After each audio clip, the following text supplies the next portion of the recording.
வணக்கம் நலந்தானா விவர்ஸ். இன்னைக்கு முந்திரி கொத்து செய்ய போகிறோம். அதுக்கு 1/4 கப்பு பாசி பயிறு, இப்படி க்ரீனிஷாக இருக்குமே இது. இந்த பாசி பயிறு ஒரு 1/4 கப்பு எடுத்து அதை நல்லா வாசம் வர்ற வரையிலும் வறுத்துக்கணும். நல்லா வறுக்கிறப்பவே வெந்துடணும். அது மாதிரி எடுத்து இப்போ மிக்சியில் கொட்டி வச்சுருக்கேன். இதை பொடி பண்ணி எடுத்துக்கிட்டு மற்றதை அப்புறம் தேங்காய் அரைச்சிக்கிட்டு சேர்த்து சொல்லிருக்கேன். அரைச்சு இதில் கொட்டியாச்சு. இது மாதிரி கொஞ்சம் ரவை பதத்துக்கு இருக்கணும். இதை கொட்டி இப்போ என்ன வானலியில் நெய் போடுறோம். நெய் 2 நெய் போட்டுட்டு நெய் காஞ்ச உடனே இந்த தேங்காய் அதை அப்படியே போட்டு வதக்கணும்.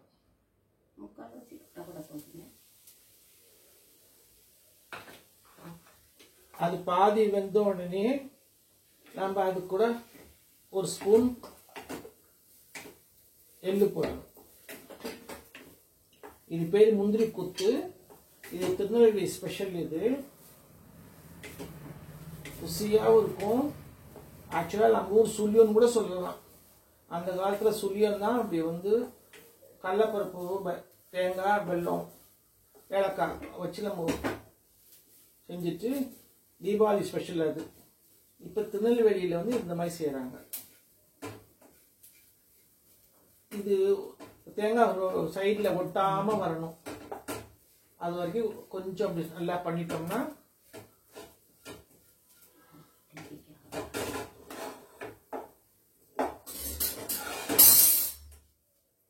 எங்க வீட்டை தள்ளி விட்டாங்க. அது சென்டரா வரணுங்கிறதுக்காக நீ பேசாம இருந்தாலும் போதும். அதான் அப்புறமேலு வீடியோக்காக சாட்சி வச்சிருக்கீங்கன்னு புரிஞ்சுது. அதனால திரும்பவும் சாய்க்கலான்னு நினைச்சேன். இப்போ நல்லா வறுபடுது பாருங்க. வறுபட்டுச்சு. இப்போ எள்ளு சேர்த்துக்கலாம். அதோட கருப்பு எள்ளு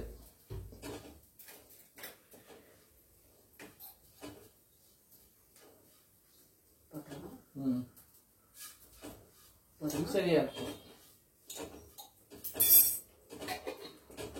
கருப்பு எள்ளும் நல்லா அப்படியே வதங்கணும், வறுக்கணும்.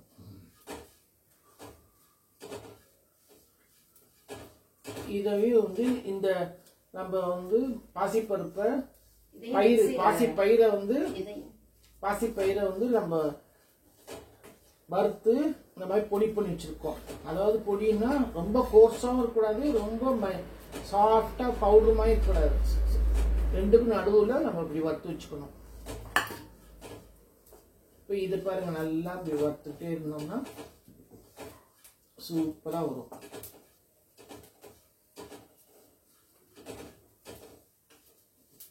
இது நம்ம மீடியத்தில் தான் இது பண்ணணும், வறுக்கணும். ஏன்னு சொன்னா தேங்காய் இல்லாட்டி தேங்காய் விட்டுடும், எண்ணெய் விட்டுடும். அதனால இப்படி நம்ம நெய்லேயே வறுத்தணும். வாசம் பாருங்க, கமகமான்னு இருக்குது. இப்போ சரியா இருக்குது. நம்ம இது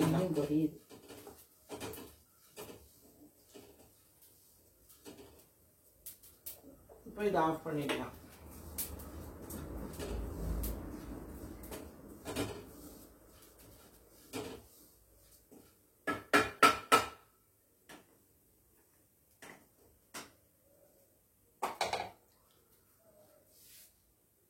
இப்போ நம்ம அதை நனைக்கிறதுக்கு வேண்டிய இன்க்ரீடியன்ட் ரெடி பண்ணிக்கலாம். அரிசி மாவு,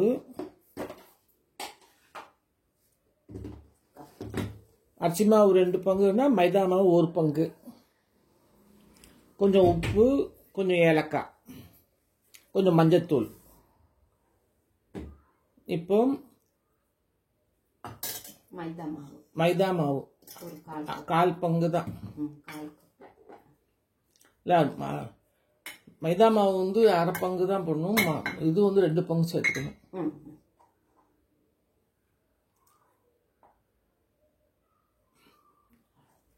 போட்டாச்சு. இப்போ இதுக்கு மஞ்சத்தூள்,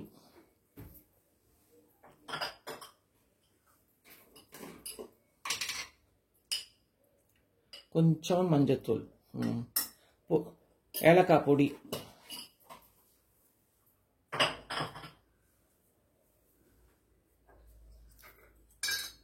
கொஞ்சம் உப்புத்தூள்,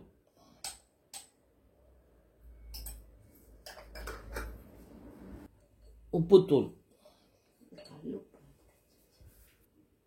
உப்பு போட்டாச்சு. இப்போ இதை வந்து நம்ம பஜ்ஜிக்கு போடுற மாதிரி கரைச்சிக்கணும். தண்ணி ஊற்றி முதல்ல கலக்கிக்கலாம். நல்லா கலக்கிக்கணும்.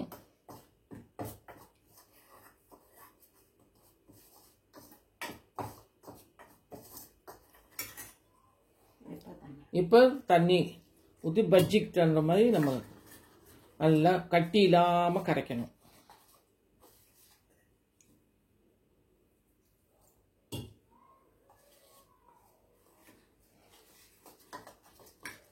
நல்லா பாருங்க, கட்டி இல்லாமல் இது பண்ணணும்.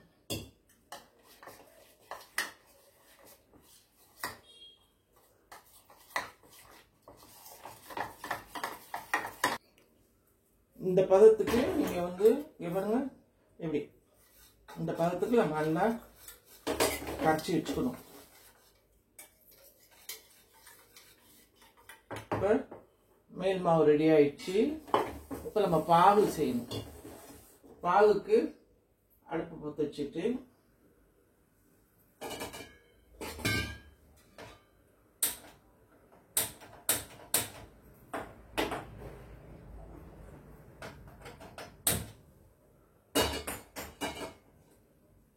வெல்லத்தை போட்டுக்கணும். இப்போ நம்ம நாட்டு சர்க்கரை போட்டிருக்கோம். இதில் வந்து டைரெக்டாக நம்ம போட்டுக்கலாம். இதில் வந்து பாரிஸ் நாட்டு சர்க்கரை வாங்கியிருக்கோம். அது வந்து ஒன்றும் டஸ்டெல்லாம் ஜாஸ்தி இருக்காது. இதில் வந்து நம்ம கொஞ்சம் தண்ணி ஊற்றிக்கணும். போதும்னா தண்ணி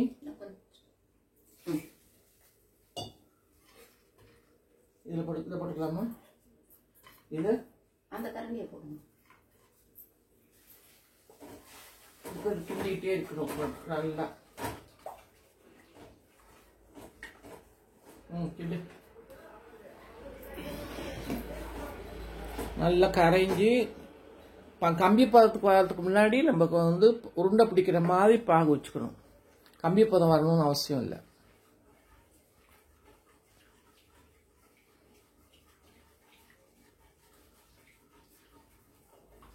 இப்போ நம்ம வந்து இந்த எள்ளும் தேங்காயும் ஆறிடுச்சுன்னா இதை வந்து மிக்சியில் போட்டு ஒரு சுற்றி எடுத்துக்கலாம்.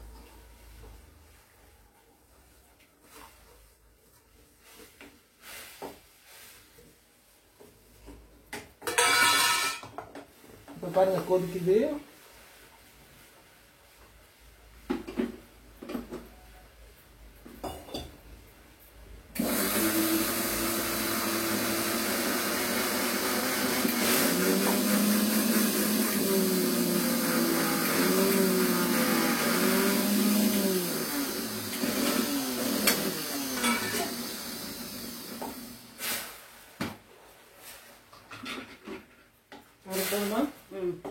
சும்மா ஒரு 2 சுத்து சுத்தினா போதும்.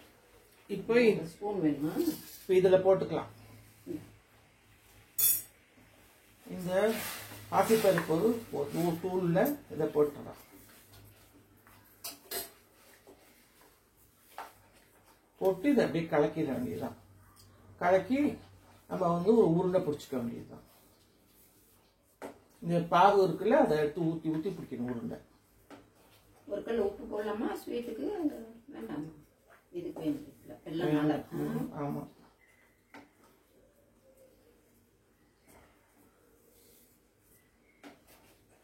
நல்லா பொங்கணும்.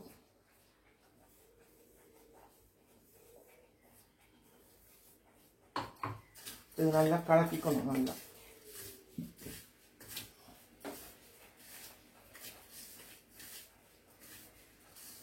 இப்படி கலக்க கலக்க நல்லா வாசம் இப்பயே வருது கும்மு.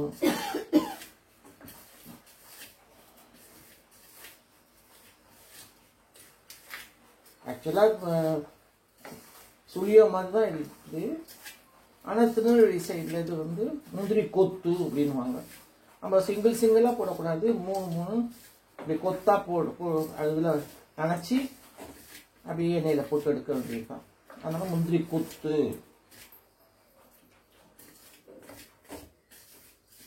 ஆனால் முந்திரியே இதில் இருக்கு. ஆனால் முந்திரி கொத்துன்னு சொல்கிறோம் பேர் கொண்டு.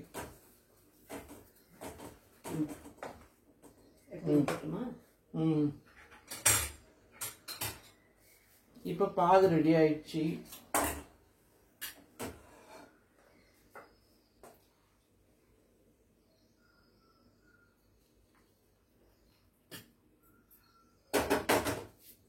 பாகு உடனே கை வச்சா சுடும், அதனால பார்த்துக்கோங்க.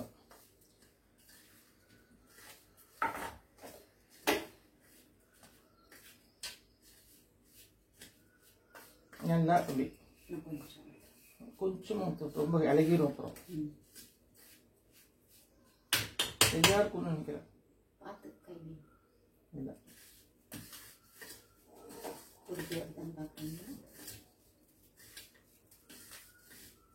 இன்னும் ஒரு சொட்டு ஊற்றலாம், ரொம்ப ஊற்றக்கூடாது, கொஞ்சம்.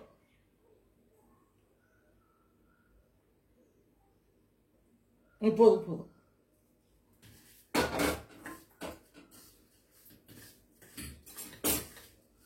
இப்போ இதை வந்து பாகு பிடிச்சிட்டு நம்ம ரெடி வச்சுக்கிட்டோம்னா, அடுப்பில் வந்து செக்கில் ஆட்டின கடலை எண்ணெய், ரஞ்சித் ஸ்டோர்னு வடமதுரை இருக்குது, அங்கே வாங்கினது. செக்கில் ஆட்டின நல்லெண்ணெய், செக்கில் ஆட்டின தேங்காய் எண்ணெய், செக்கில் ஆட்டின கடலெண்ணெய், விளக்கெண்ணெய் எல்லாம் செக்கில் ஆட்டினது தான், உடம்புக்கும் நல்லது. இப்போ நம்ம வந்து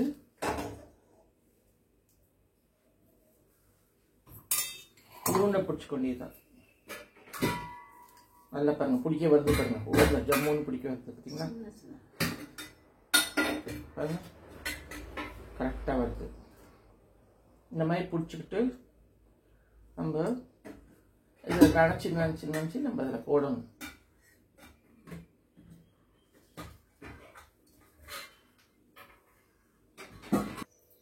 இப்போ எண்ணெய் இதாகிடுச்சு, போய் உருண்டை பிடிச்சி வச்சாச்சு. இதில் மூணு அப்படி மேலே ஊற்றி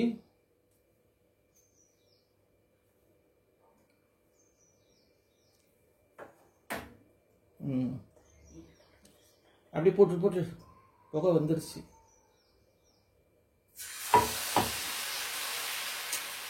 கையிட்ட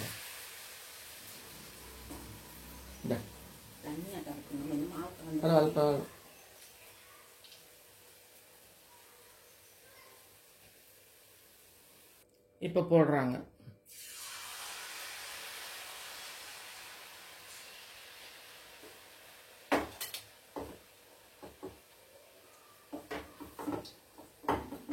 இங்க பாருங்க, நல்லா வந்துருக்கு பாருங்க, முந்திரி கொத்து சூப்பரா வந்துருக்குது. மெதுவா அப்படியே பேக்ல போடணும், அவ்வளவுதான்.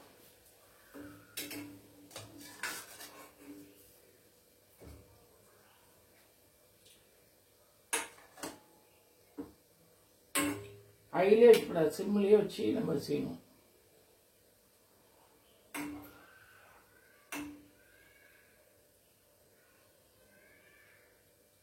நல்லா பாருங்க, அப்படியே வருது.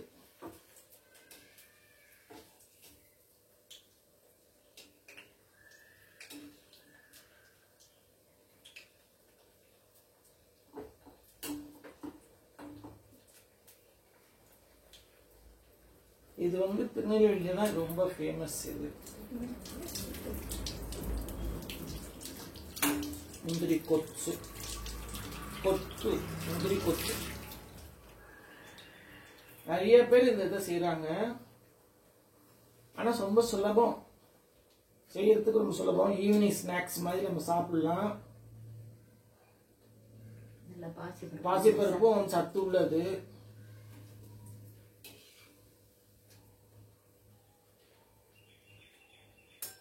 ஆனந்தாங்க சேனலுக்கு சப்ஸ்கிரைப் பண்ணுங்க, பெல் பட்டன் அமுக்குங்க. நீங்க கொடுக்குற கமெண்ட்ஸ் வச்சு தான் நாங்கள் புது புது சமையல் குறிப்புகள் போட முடியும். அதனால நீங்கள் வந்து எங்களுக்கு உங்கள் ஆறுதலை கொடுங்க.